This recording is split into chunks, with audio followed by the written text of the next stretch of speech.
So I had to put the recording in progress because I just want to get that started. I love the excitement. Miss Leverett, I wasn't recording when you made noise for 192, so I mean for IS 59. So make some noise again. Whoop, whoop, whoop, whoop, whoop, whoop. 59 in the house. We soar. I love it. Mr. Nathaniel, give it up for IS 192 one more time. IS 192, we love you.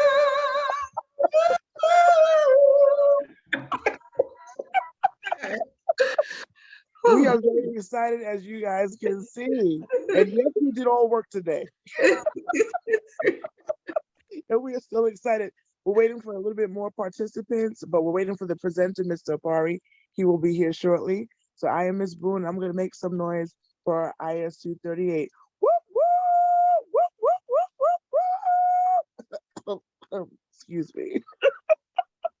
So that's my excitement. We're all very excited. And I'm going to check my email just to make sure that he is. Oh, I see Miss LaBoard. This is so cool. I don't get to see these people in real life because they're teaching. So let me just check and see where Mr. Opare is. He is coming. He is the presenter for this evening. Okay. We're a great team. Isn't that cool? Thank you, Mr. Nathaniel. Thank you, Ms. Leverett. Thank you to all the participant, for all who are participating and joining us this evening. Let me check on our presenter. Move this here.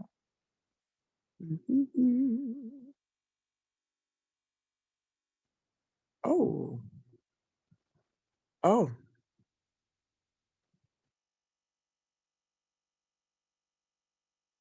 Okay, so he will be with us shortly as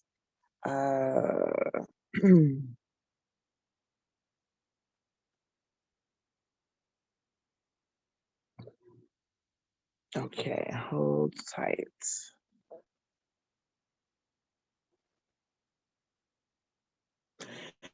So I'm going to put myself on mute. I'm going to ask for Ms. Leverett first, and then Ms. Nathaniel second.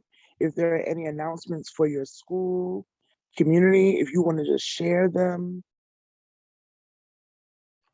Okay. Thank you, Ms. Boone.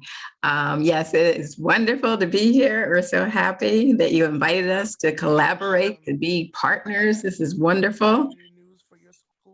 Yeah, so we have coming up Saturday, May 21st, we will have it used to be the annual. I would have said it was like something like the 10th annual, but right now, due to COVID, we had to slow down a little bit. So we're back again, though, and it's a community.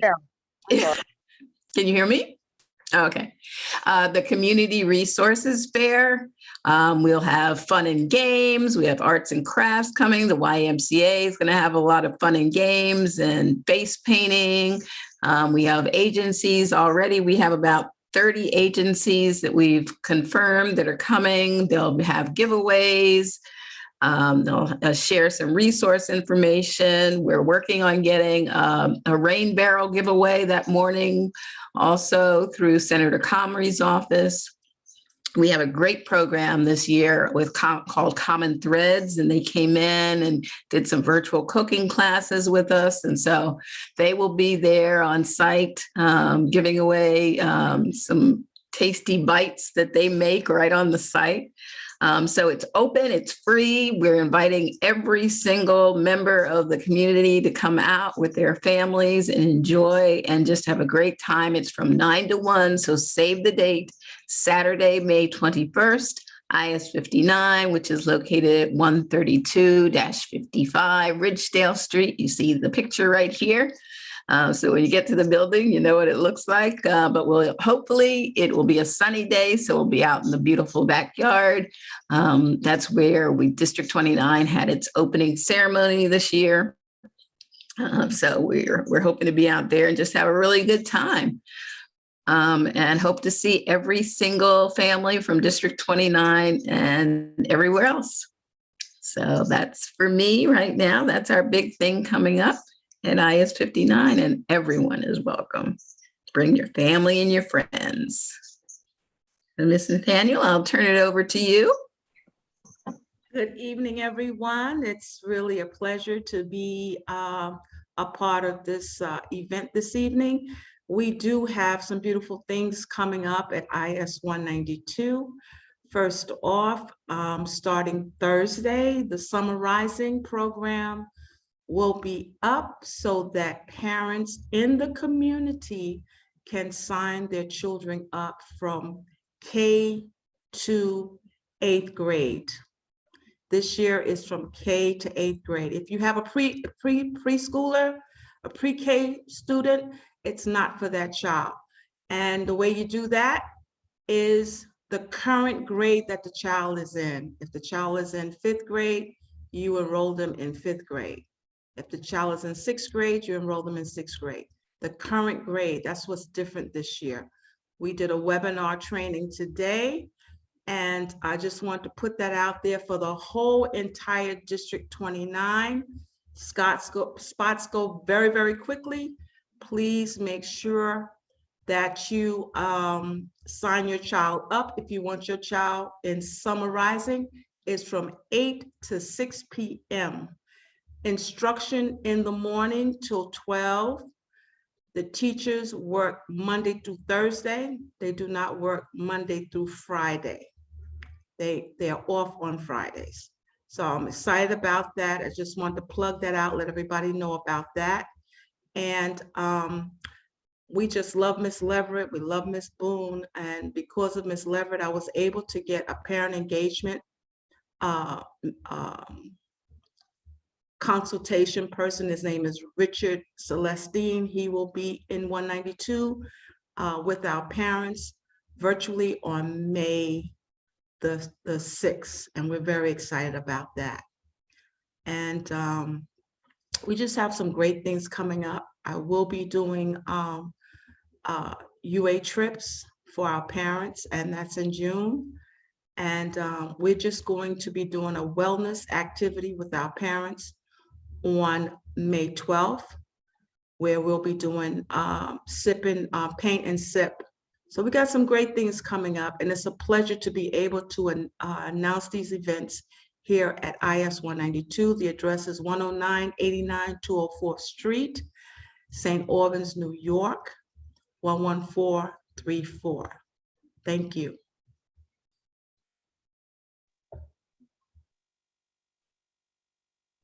Thank you, Miss Leverett and Miss Nathaniel. Because of time, I'm going to be brief and just give an update for this coming week for IS 238, the program with Young Audiences of New York, Yanni. The storytelling program, after school free program, begins tomorrow. For all other information, please go to our website, www.is238.com, or our social media sites on Twitter, Facebook, or Instagram at IS238SBA for all information. At this moment, I am once again going to thank all of you for coming this evening. Due to technical difficulties, Mr. Opare is present, but he is under my name for some crazy reason. That is not Jennifer Boone. That is Mr. Opare, everyone. So we welcome Mr. Opare, who is not just a phenomenal speaker, teacher, and counselor of substance abuse and intervention. He's a specialist as a phenomenal dad and husband. His child is Kojo Opare of IS 238. He is part of District 29 community as an employee and as a parent. He's a community member and has concerns, and as other parents do, but he's more than educated and able to present this evening as he is a parent and community member. So ladies and gentlemen, without further ado, I introduce you to Mr. Opare, representing SAPIS, speaking on Hidden in Plain Sight. Mr. Opare, I'm going to make you, it won't let you, I apologize, sir. I don't know why. I mean, maybe if I make you the host, that will happen. In the meantime, while we're doing that, I am going to switch over. I'm going to ask if everyone, hold on. Before he begins, I'm going to ask if everyone can participate in this anonymous poll. So at this moment, all participants and panelists, can you please answer the 5 questions and just press end poll or submit? Can everyone see? Hopefully everyone can see it. Yes, we can see Yeah. it. Mhm. Okay.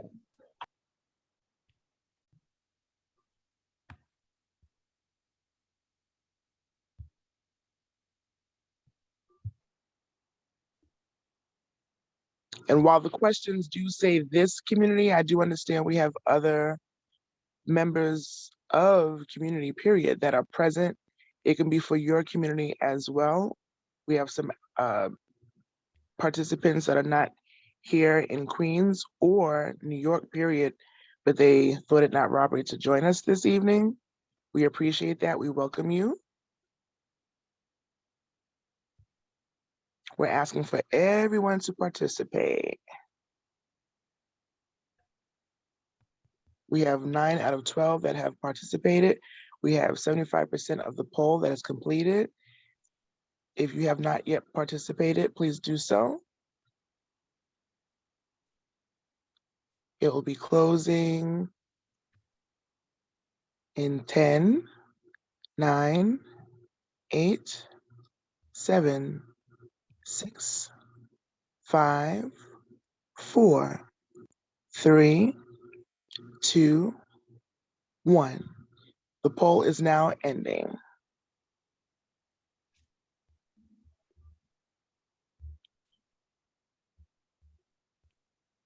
Okay, so just going over it quickly, we see that the marijuana use is a big problem in this community. We have 45% of participants that say they're unsure and 55 that say they agree. Number 2, it is easy for underage youth to get alcohol in this community. And it's a close, again, with those that agree, it's 45%, unsure 36%, and 18% disagree. Do you think your 6 through 12 grader uses other illegal drugs? We have 45% yes, 45% no. That's interesting. And then 9% don't know. The 4th question, do you have a clear conscience for your kids? I want to say interaction because I can't see the full question at this moment. We have a close yes, 45%, no, 36%, and 18% don't know. Do you check in with other parents to monitor what your child is doing when they're elsewhere? We have 45% yes, 27% no, and 27% don't know. So I am sharing that so that you can see it. Sorry, I wasn't sharing that as I went over it, but now I'm going to end it so Mr. Pari can begin. So as a result of the poll, we realized that we all need to be here so that we can get some information that will help us understand a few things. So let's close this out. Mr. Pari, I'm making you the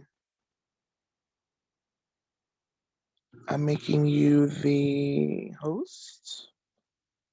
And hopefully that will, where is he? Here he goes.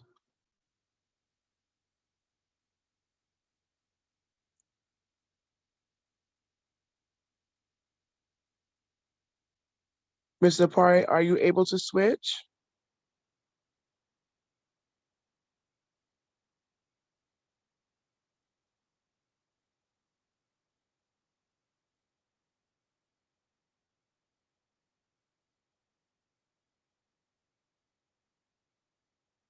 Thank you for your patience. Muted. You know what? I just want to acknowledge today. First of all, let me just say, I'm super excited to be able to spend this time with beautiful folks such as yourself. I want to thank Ms. Boone and the other PCs for having me and giving me the opportunity to share some of the information that I have. I want to acknowledge that there have been some technical difficulties, but we pushed through. For whatever reason, they're not allowing you to see my lovely face, so I'm just gonna have to really turn on my radio voice as we do this presentation. So it's not the quiet storm, but we're gonna get through it. All right. So the way that I also, yeah, we want to if at any point during this presentation, you can feel free to participate in the chat, or if you just want to come off mute and just let me know, because I won't be able to exactly see you. So we can keep this as interactive as possible. So this presentation was designed to sort of reach all levels. So we're going to go over what some substances are.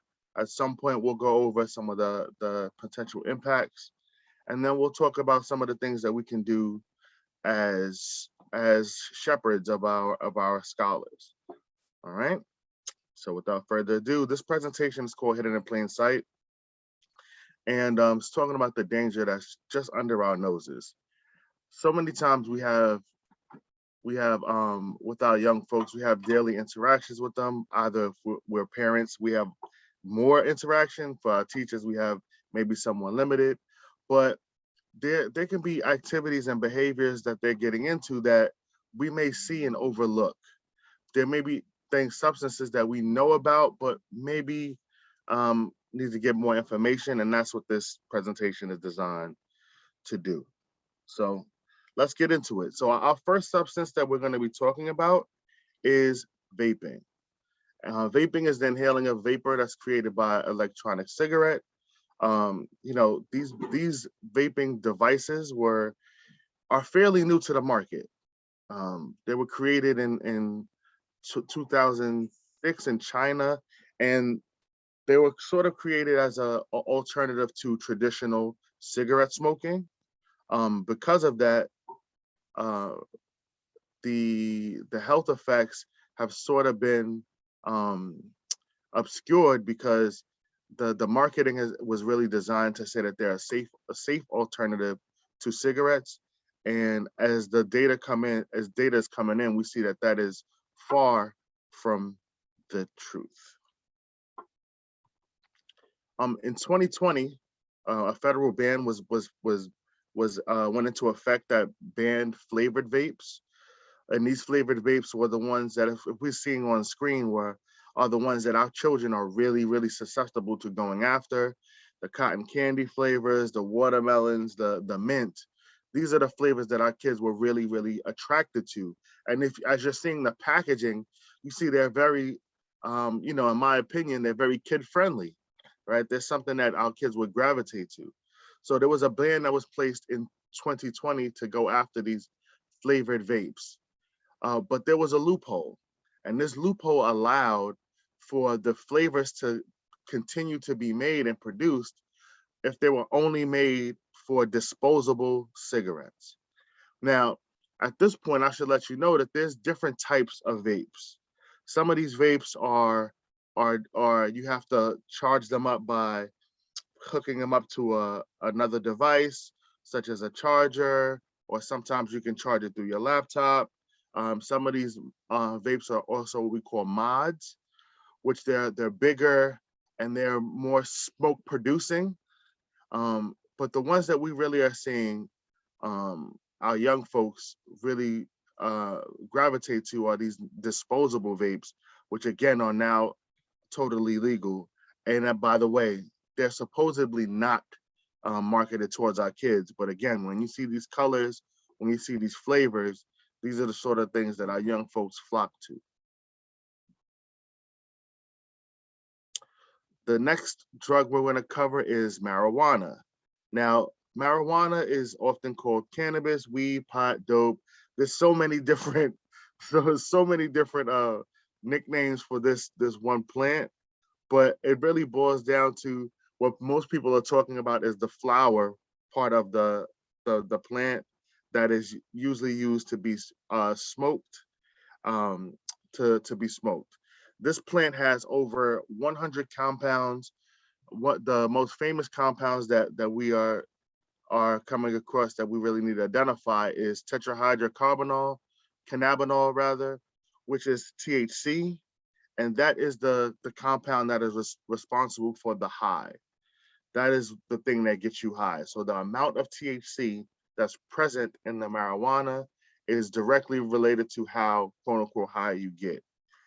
The other compounds that are on the market that are really being pushed is CBD, and CBD is a compound that all the research is still being developed, but it may look like there's some medicinal properties that are beneficial by the isolation of this compound CBD.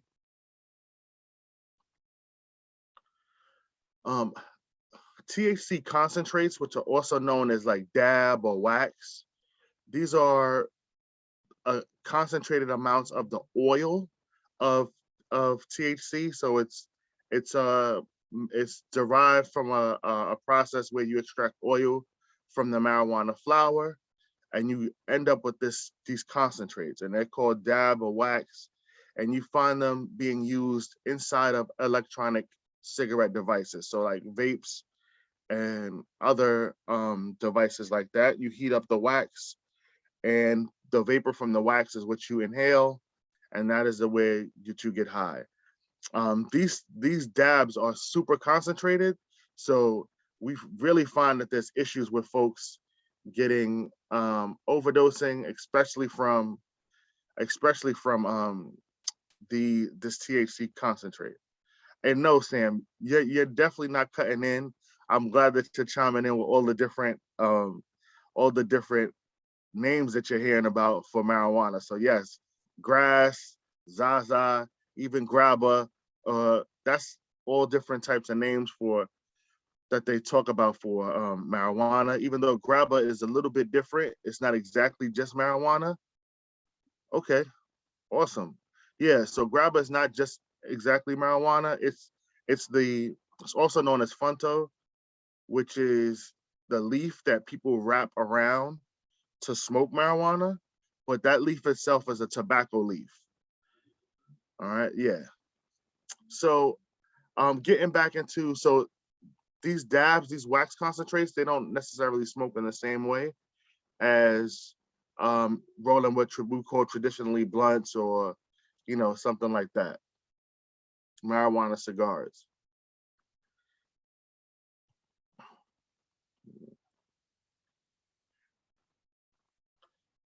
The other large thing right now is marijuana edibles, and these edibles are food consumables that have highly concentrated amounts of the marijuana. So when you're looking at the wax or dabs, it's a derived of an oil, and that oil can either be made and concentrated into the dab or wax, or in this case, in edibles, can be put in to food consumable products that have that high levels of THC.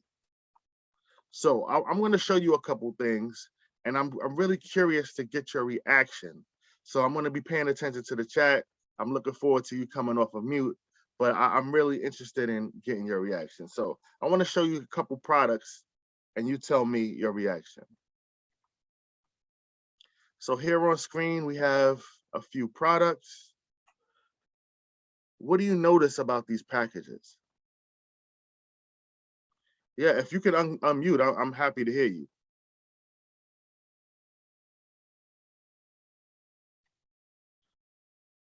Well, I can say that it's like Trips Ahoy. It's not Chips Ahoy, it's Trips Ahoy. And then, it's like 600 milligrams of something as opposed to like ounces. So. Right. Okay, okay. Awesome. Anybody else notice anything? I see this is the stuff I buy for my kids. Is it? No, Pop Tarts, not really. Huh. Not pop. Right. So if you was walking quickly by a young person's desk, a young person's wherever they keep it, would you happen to notice that there's something a little bit off of this packaging? No, not unless you pay attention, really pay attention. It's Yes, subtle and suggestive, very abs- subtle. absolutely. So who is this packaging trying to attract? The youth, the Is young people, the this children. it's really and it's something because especially with edibles, we'll get into it a little bit, or maybe we can get into it now. One of the things that just personal experience, our kids are really having a hard time with this edible thing. Like I've had so many kids. I had one kid who passed out. So many kids are going in to the ambulance, but I had one kid who passed out, hit his head on a door, had to get stitches, just passed out. I mean, it's something that is really a scourge on our youth right now. And because it comes in packaging like this, it's something that's easy for a teacher to overlook. It's easy for a parent to overlook as, oh, they're just having their regular snacks. But until you get close, you see it's blown up on your screen. So you're noticing in this way, but it's very easy to overlook. So keeping that in mind, let's look at another form of edibles.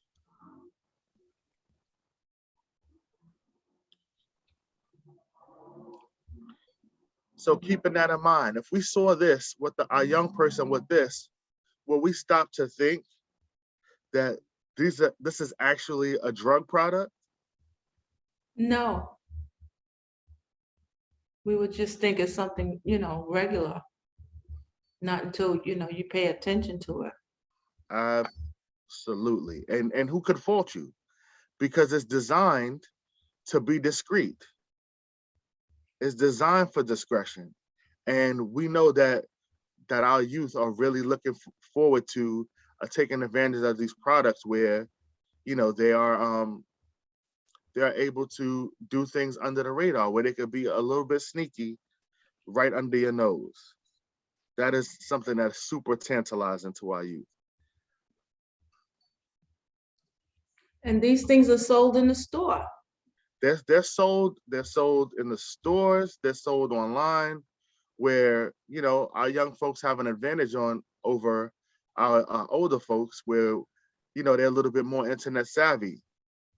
But yes, you can easily, unfortunately, you can easily get your hands on some of these products. And if they're not the ones that you're seeing, they're definitely a rendition.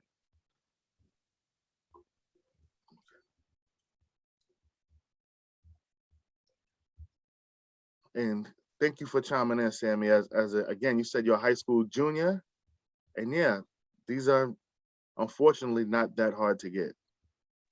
They make it easy for them. It's super accessible.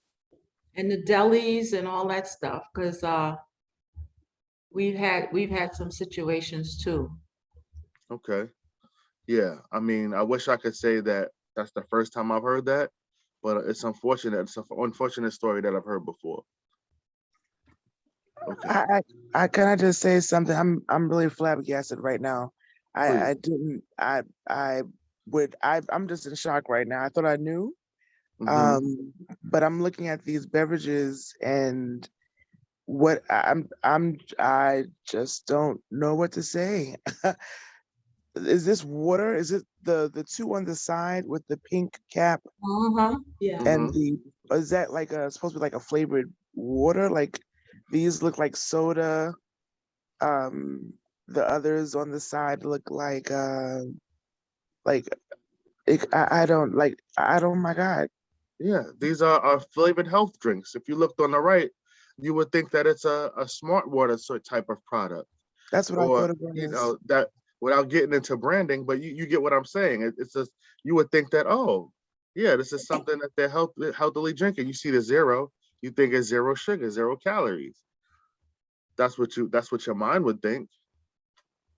But you know, these marketers are really clever in the way that they're delivering their packaging. You know, one of the things that I missed over, or that I didn't quite cover with vaping, another trend that we're seeing is they one of the sort of lies that they really try to deliver to our young folks is that vaping doesn't have nicotine, that they could be nicotine-free products. And one, you know, a recent study showed that even the products that are labeled nicotine-free have nicotine in them, that they haven't successfully isolated the nicotine out of the product. And nicotine is the compound that is responsible for getting you addicted. And once you're addicted, you're going to be coming back and back to inhaling those dangerous and toxic chemicals that one are we know are present in cigarettes, but in vaping we're finding that some of those same chemicals are found, but also some new ones, like a new one that's called diacetyl. Diacetyl is a flavoring that was found in popcorn and things like that. Now, one of the dangers about diacetyl is we're finding that diacetyl was first diagnosed with inhaling diacetyl was a condition called popcorn lung. Now, it became called popcorn lung is because this was a flavoring that was used in popcorn. And what they found was that the factory workers who are manufacturing this would having severe pulmonary distress. And they found that it was from this compound called diacetyl, which is found in the flavoring that our young people are going after in these flavored vapes. So yes. Oh, and another thing that they're doing with these products, they are advertising that vapes, like one of my coworkers had somebody bring in a vape that they said was a melatonin vape. And so our young folks, they were having that because of the pandemic, their sleep patterns were sort of out of alignment. So they were using these vape that was quote unquote melatonin based, so they can get their re-regulate their sleeping pattern. But of course, it was still a nicotine product. Glancing at the chat to make sure I didn't miss anything. Okay. Oh, how did it turn weed into a liquid form? Okay. Well, part of the process, without getting too technical, involves like extracting the oil from the plant. So once you extract the oils from the plant, that's how you can then convert it into the edible or the wax concentrate. Does that answer your question, Jonathan? I hope so.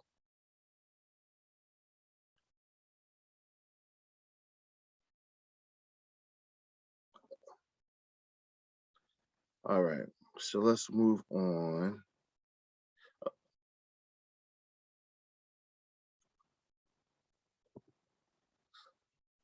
All right. How do you, okay, it's stuck a little bit. There you go. Okay, and alcohol. Alcohol is one of those drugs that we often overlook because it is the most widely consumed drug in America. Right. So technically, its chemical name is ethanol. It's a psychoactive drug, which means it's mind altering, and it's an ingredient in drinks such as beer, wine, you know, all other vodka, all the distilled spirits that we know. And as we know, it's one of the oldest and most common recreational substances. And because of that, as we kind of mentioned in the poll earlier, it is the most widely misused drug in America. And it is the drug of choice by young people under the age of 21. Why do we think that is? Well, how easy is it to get, if mommy has a bottle of this, if papa has a bottle of that, it's really easy for our young folks to take a sip here, take a nip there, and steal it that way. And often also culturally, our culture is really permissive of alcohol use. So when you look at different celebrations of sports teams, we go into the locker room. What are they doing? They're spraying champagne all over each other. When it's time for New Year's, everybody knows It's champagne. When it's birthday, we all have to do a birthday toast. So our young folks are really exposed to the liberal use of alcohol. And because of that, the attitudes about the dangers of that alcohol use are really, really favorable. And it's something that we need to combat. So with that being said, I think I wanted to sort of show one of the things we didn't kind of talk about, but we'll talk about after this video. I want to show a short video about how alcohol affects the developing brain. There's a lot of parallels between how alcohol affects the developing brain with the other substances that we've already mentioned. So let's get into this video.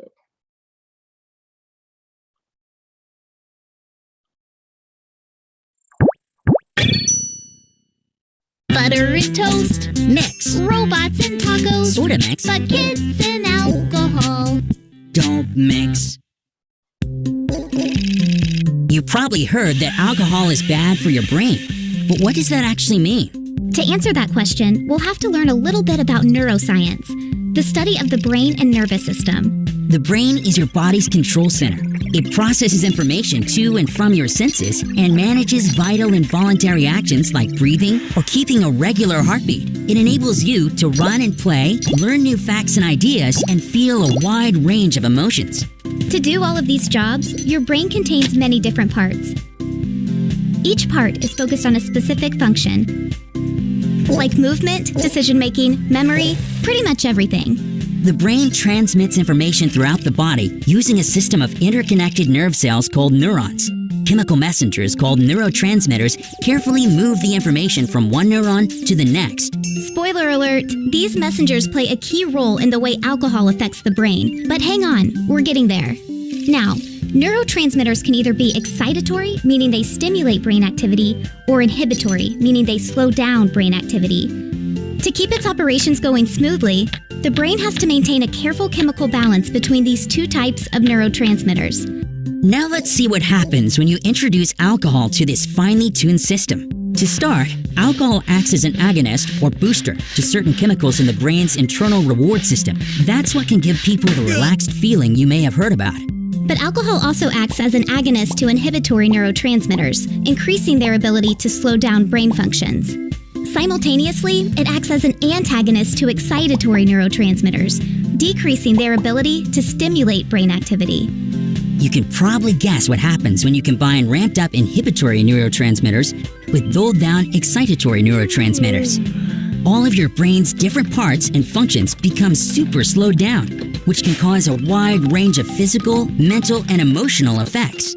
For example, if too much alcohol hits your cerebellum, which is important for coordination, you might lose your balance and fall. If alcohol impairs your hippocampus, where memories are made, you might have a hard time holding on to new information, like someone's name you just met, or where you left your phone. And when alcohol hits your cerebral cortex, which has an important role in feelings and decisions, you may find it hard to control your emotions and get very sad or very angry for apparently no reason. Basically, as alcohol mixes with the different parts of your brain, it makes it a lot harder for them to do their specific jobs. In time, these short-term effects of alcohol wear off as alcohol leaves the system, though a drinker may experience a sick feeling known as a hangover the next day. But if a person continues drinking too much, it can have serious long-term effects. The brain will begin to chemically compensate for the way alcohol affects it, and in time, will start to rely on alcohol to function normally. This can lead to dependency, addiction, and other serious health problems. As a young person with a still developing brain, alcohol can have a stronger effect on you than on adults. Learning the facts can help you make healthy decisions. So say yes to a healthy lifestyle and no to underage drinking. To learn more, visit asklistenlearn.org.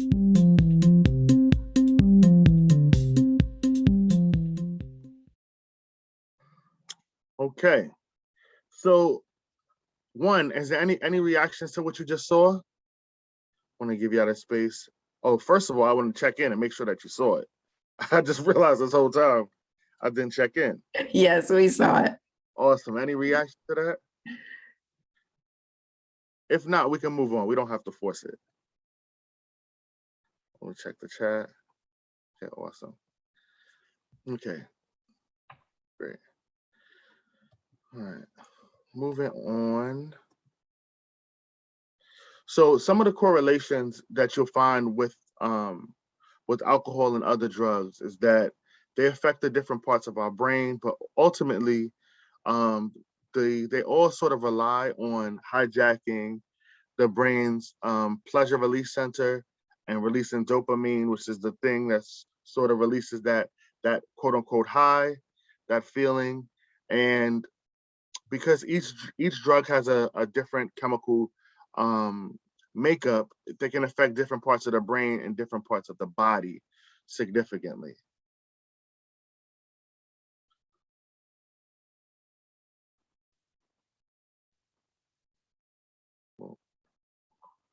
Okay, so some other drugs that we're going to talk about briefly is lean.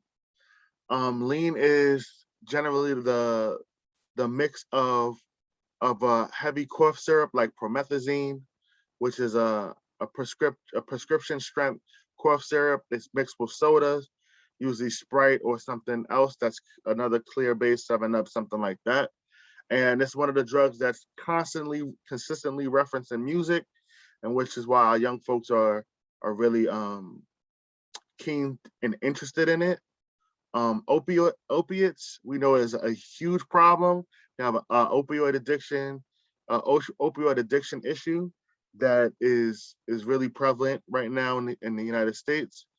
And hookah is the heating of tobacco, tobacco in the form of hashish or shisha, and it's smoked through a large contraption that was at one point you found in sort of nightclubs and things like that.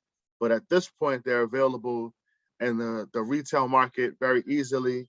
Young people have access to buy these things. You'll find these in people's homes, and the uptick in hookah use amongst young people is directly correlated to the availability of this hookah in the retail market. So what are some of the consequences of youth use? So one of the things we find is declining grades. They stop coming to school as often. You may find that they once were in track team and now they're not. They're moving away from those things that used to bring them pleasure and moving towards the new thing that's bringing them pleasure, which is the drug use. Also physical health. So besides the short-term and long-term effects of the actual drug use, injuries are a huge concern, right? So car accidents, not only just driving, but being hit by cars, erratic behavior, having these physical disabilities from using, and of course the effects of overdosing are really something that we want to be concerned about. Mental health issues that come from youth use there's a huge correlation between youth use and depression, multiple personality disorders, suicidal ideations, attempted and even completed suicides. Some other effects are, teens are more susceptible to nicotine and addiction than adults because their brains are still developing. And this is true across all forms of addiction. I'm curious, what age do we think that our brain becomes fully mature? So we're going through puberty. Puberty is that stage where our body is reaching almost peak maturity. What age do we think our brain reaches full maturity? Yeah, I was going to say 24, 25 too. Yes, absolutely. It's mid-20s. It's mid-20s. And so you're able to drink before your brain is fully developed. You're able to legally purchase cigarettes before your brain is fully developed. What's that one thing you can't do? What are you not allowed to do? Well, if I wanted to rent a car, how old do I have to be? 25? No, 20. I have to be 25. Yeah. I didn't even know that. Yeah, so the car companies, they know when it comes to money, we don't want to lose money dealing with these people. whose brains are not yet fully formed, right? They know that their research shows that their decision making, because the last part of the brain to develop is the part of the brain that's responsible for decision making, from recognizing right from wrong, from telling you don't quite do that. It's impulse control. So some of the things that we see from our young folks are developmentally appropriate because they quite literally do not have all of their brains. So another interesting stat I wanted to share with you is that 4 in 10 people who begin drinking before the age 15 eventually become alcoholics, which really shows that the earlier the onset of substance use, we find a direct correlation to the increased likelihood that you become addicted. Again, because your brain is just developing, these connections that are being made, you learn. I want to, how do you say this easily? So you learn by creating these synapses, these neurological bridges from different parts of your brain to other parts. So that's how we learn. Well, when we learn addiction, when we learn how to circumvent and hijack our pleasure centers at a young age, it really starts to hardwire addiction into our brains. So it really makes us more susceptible to drug use. So we find that the longer that you can delay initial use, the better it will be the better the chances are that you will not become addicted. So somebody who takes their first drink at age 10 versus somebody who takes their first drink at 25, the person who takes their first drink at 10 is more likely by average to become an alcoholic. Marijuana use itself causes your heart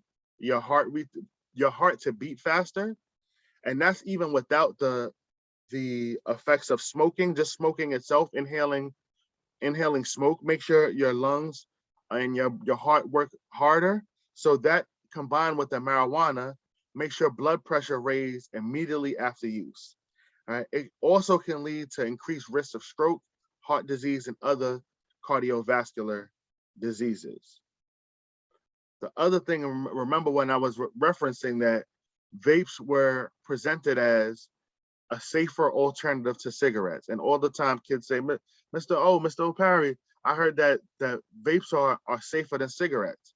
And I said, well, okay, that may be, but when we talk about safer, how about we want to just be safe, right? Because we also find that kids who start using vapes, they start out by using vapes, but they are more likely to switch over to traditional cigarettes. And we are all, I believe at this point, really educated to the dangers of cigarette use.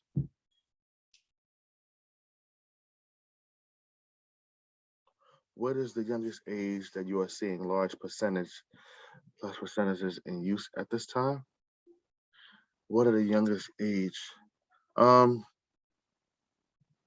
not quite sure what it's asking. What is the youngest age? So it used to think that like kids would start with drugs at like say 15. What's like the age group now that, and I know it's younger than that, where you're seeing an uptick in the use of drugs?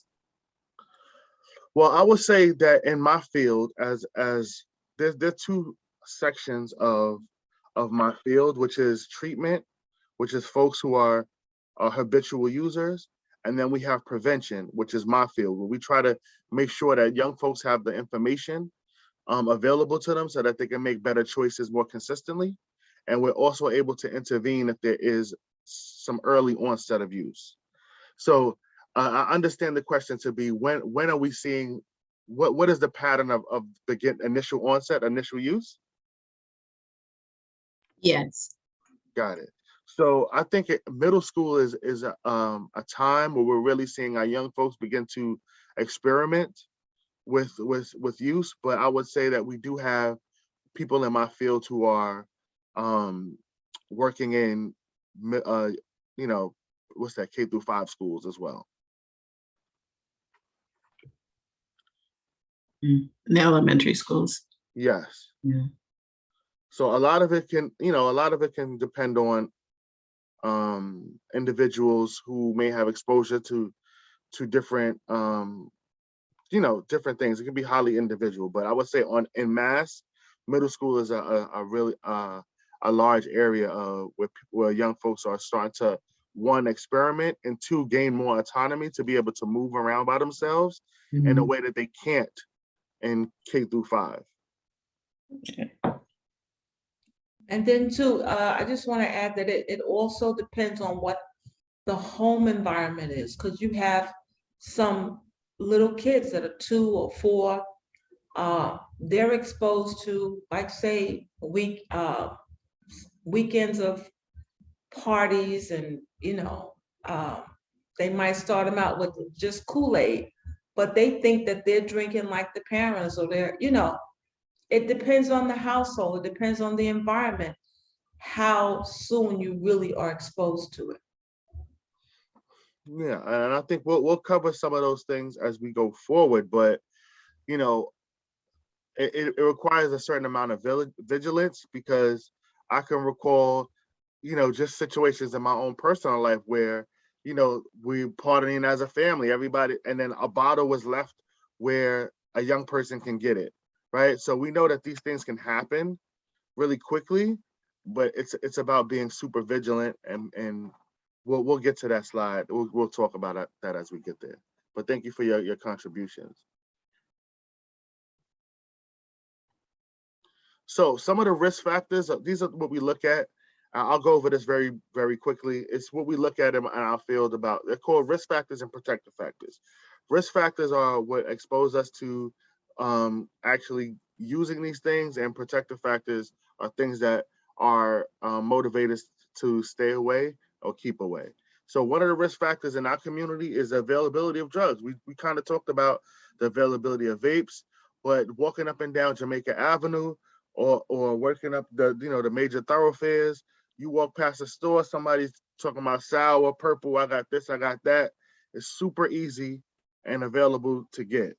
The social norms about favorable use, that's from mainstream media, but also through social media. You'll find these smoke videos on TikTok. You hear the music, it has almost every song has a drug reference or a drug entendre. It's really really prevalent for our young folks. If you have a family history, if you have peers who are already using, that peers could be either your friends, your older cousins.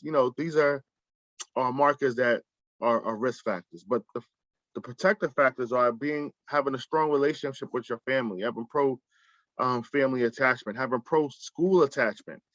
So this is where our school community can really step up and support our young folks, is by creating that environment where folks want to come to school. They want to be connected. Having good social skills and coping skills are really ways to resist peer pressure and to develop those skills needed to navigate a stressful world. And having those extracurricular activities also helps. I see Ms. Boone, you have a hand raised. Yes, I just want to say thank you for talking about the social norms and the peer pressure. For some of my coworkers will laugh at this reality, like in shock. As I was in shock, moving in the hallways. This was not recently. This was right before the pandemic, us being shut down. And the children know that when they were able to come to my office, I had snacks, and I was on the first floor going from classroom, distributing things, and there were certain students that were in the hallway, and I said, you always ask me for snacks. I'm walking around the hallway, I need some snacks. And the student's reply was, Miss Boone, I got you. I have some sour for you.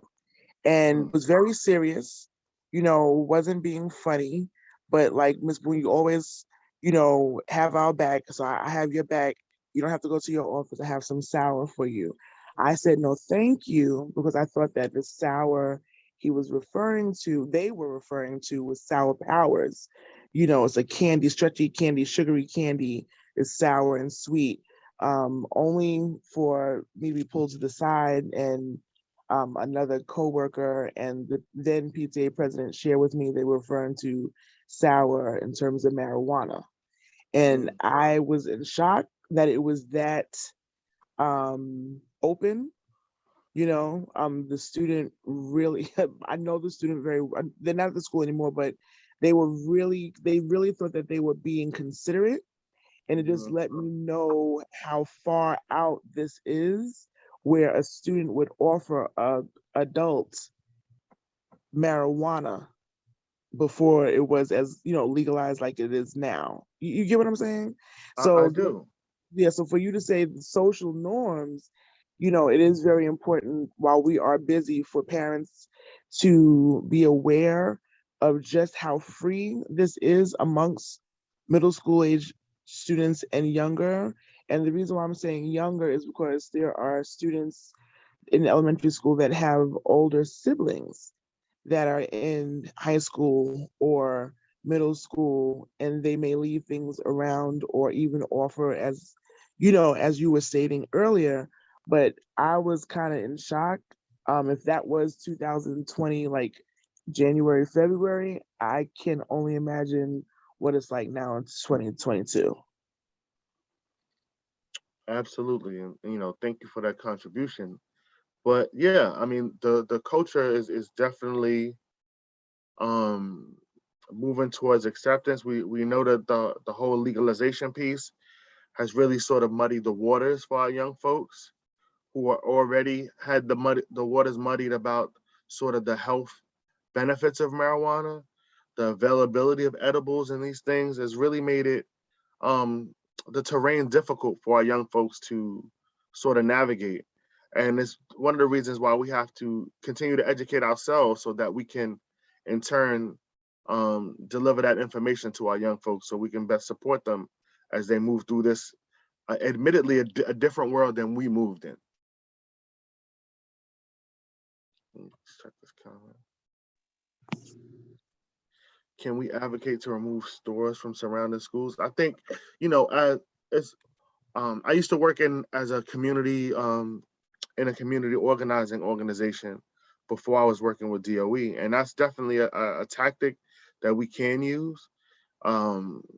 It's about banding together your community and being able to rally the community assets, key community figures in moving in the same direction. So if there's a business that is undertaking practices that your group does not agree with, you should let your concerns be heard.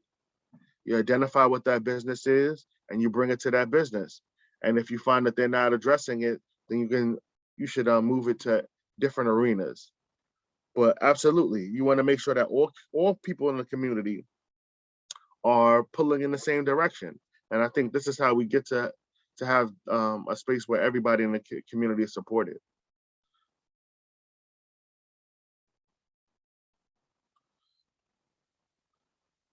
How we doing on time? I'm not paying attention.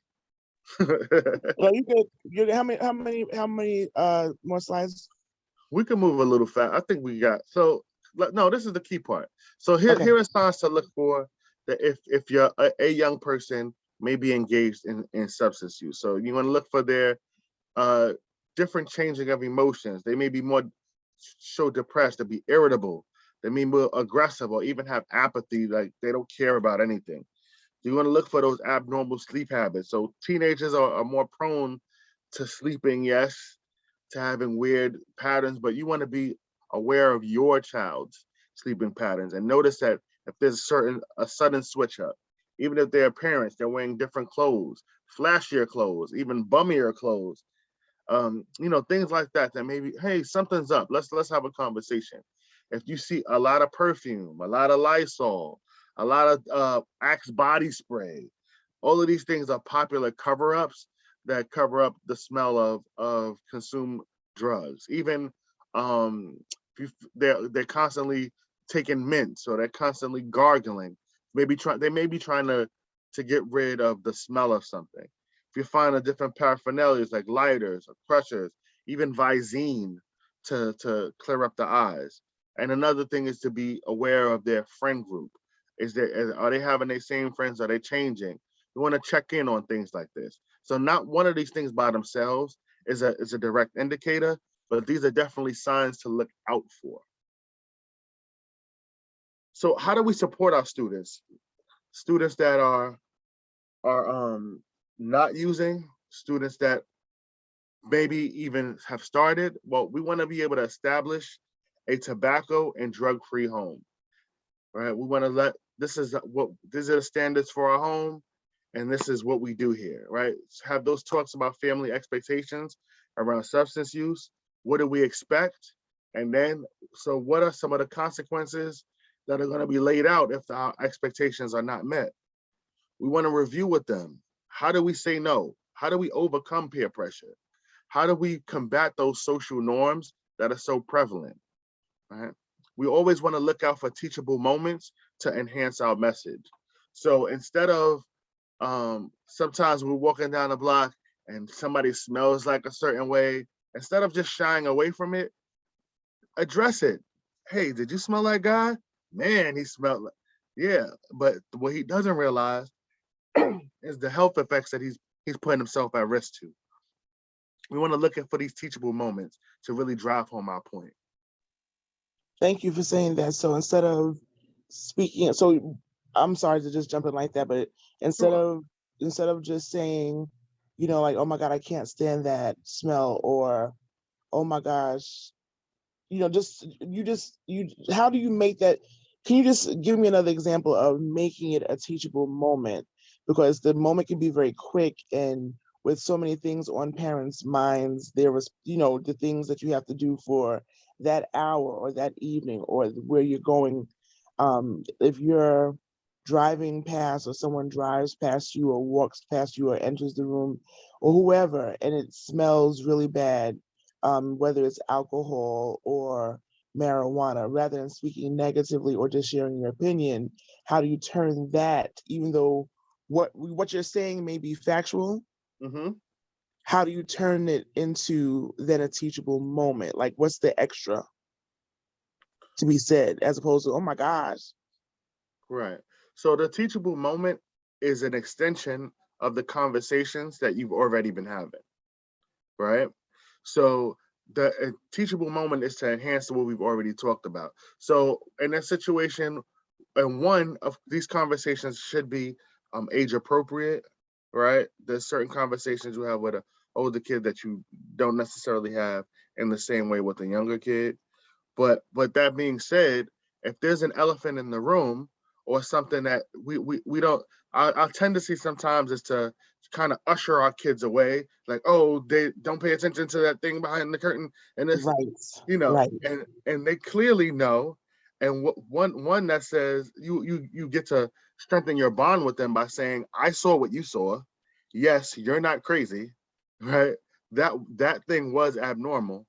And here's how I can drive home our message by using this abnormality and pointing out that it's abnormal, that is not normal, right? It's not normal to come into a room smelling that way.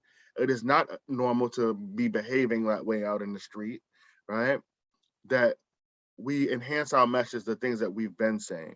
So when we talked about remember we had that conversations about the dangers of alcohol and how, yeah, it seems like it's everywhere, but, you know, and they always paint it like everybody's having a good time.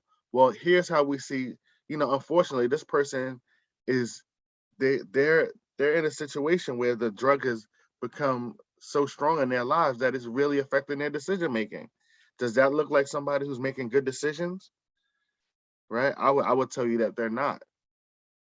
Right. So that's a quick way to kind of just to talk about it. It doesn't have to be a full-on lecture, but sometimes it goes there. But it's really just being prepared to have that conversation and to meet it head on, as opposed to shrinking away when these things happen. When you're watching a TV show with your kid and out of nowhere somebody lights up a cigarette, or out of nowhere, you know, these things happen. Thank you. Okay, awesome. Mhm.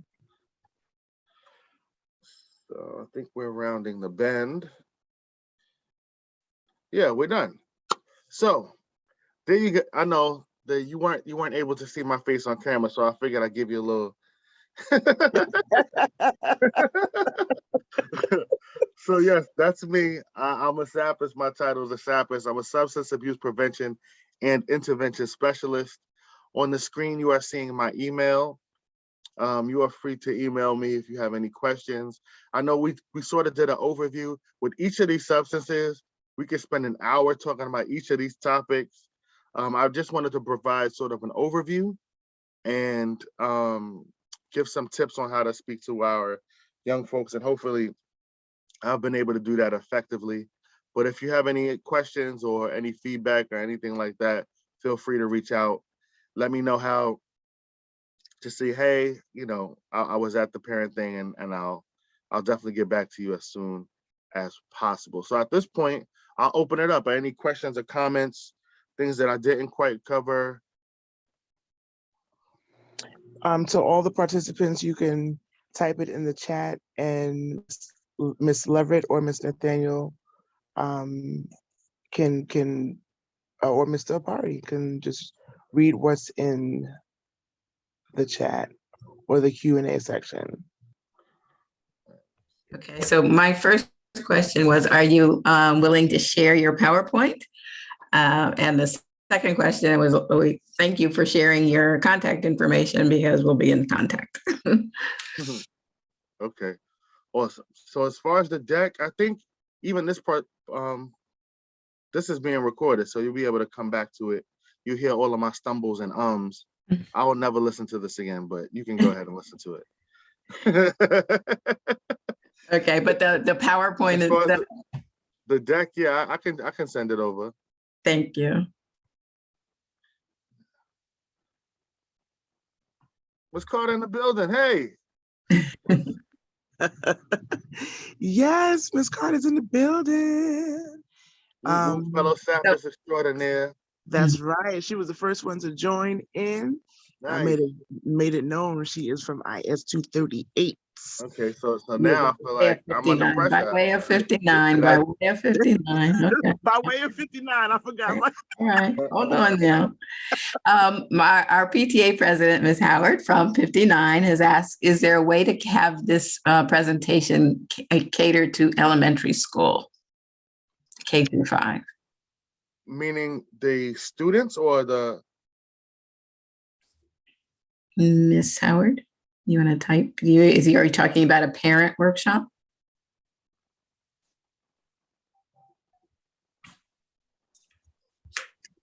And he's typing. Yes, that's a good question. Parents. Oh, yeah. The same presentation. Yeah, it can definitely be tailored to folks with younger kids. Again, my job is really focused on prevention. So it's really just presenting that information. As far as the trends may look a little bit different for younger folks, but the same substances are still available, and our young folks are getting their hands on them. I think somebody brought up even, older sisters, older brothers and things like that, which is something that we definitely see in middle school. But the difference between a sixth grader and a fourth grader is just 2 years.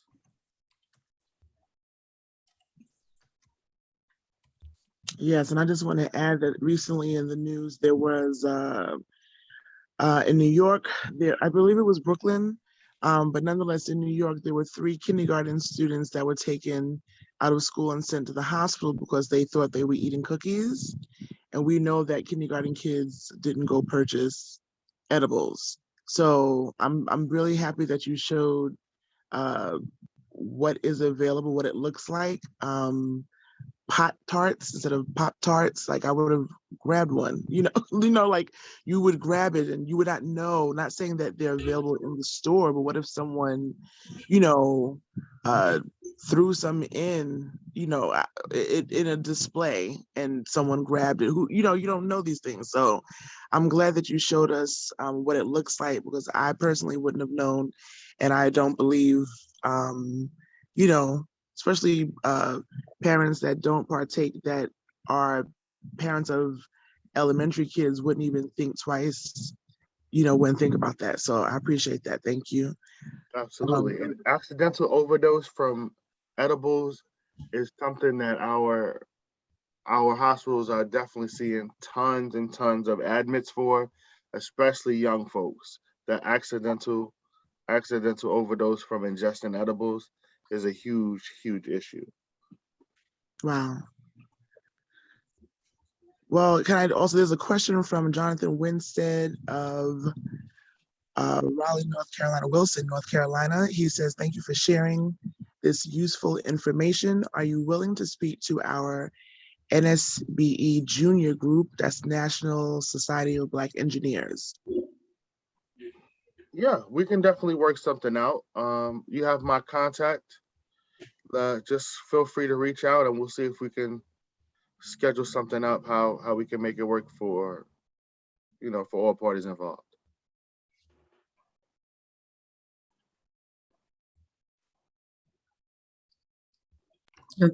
Thank you. I don't see any other questions in the chat. Oh, he does say thank you. He'll be contacting you soon. Mr. Winstead said so. Awesome. I want to give a definitely shout out to Samuel for being so active, representing for the younger folk. Again, I want to thank you all for being such a hospitable audience. And it's great to be part of the 238 family and representing. I try to help out wherever I can. And I'm glad that we can make this happen and working with other schools, 59 and 192. Yeah, all buddies. Well, thank you. It was a pleasure for us to be invited by Miss Boone and to listen to your presentation, which, offered a whole lot of new information. Also, again, about the packaging and all of that. That was new, an eye opener. Things to look out for as we're walking up and down the halls of IS 59, I guess. So thank you for that. And absolutely phenomenal presentation. And I'm glad that I was invited. They say there's no new thing, but it's just packaged differently. And I like the title, Hidden in Plain Sight. Now I see why you titled it the way you did.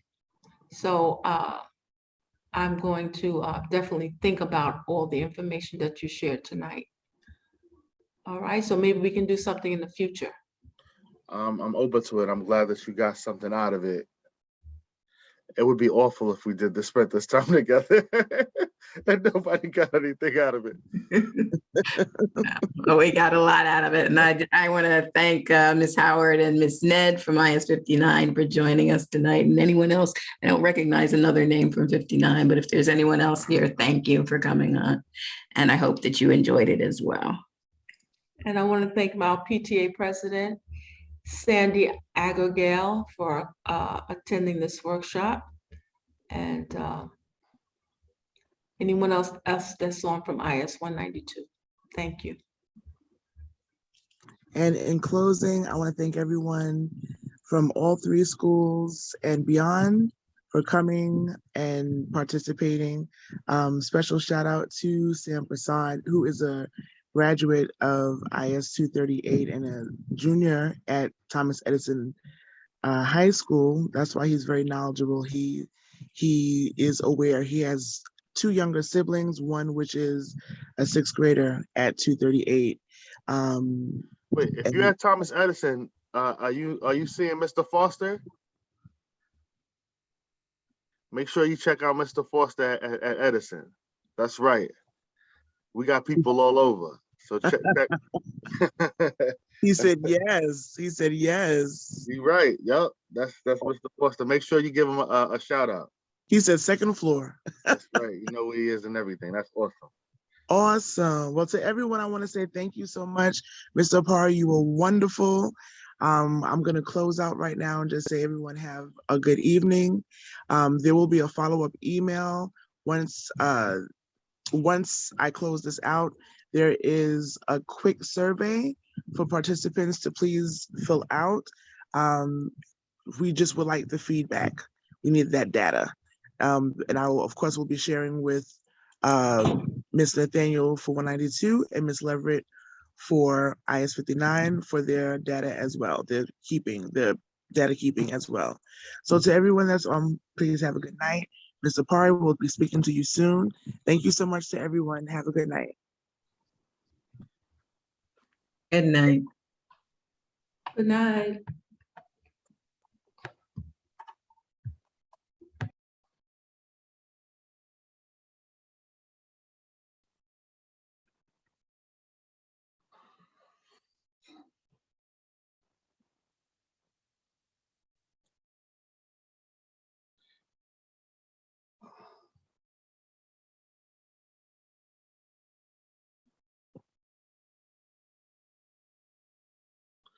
Oh wait, I still have control. I don't leave it for everybody.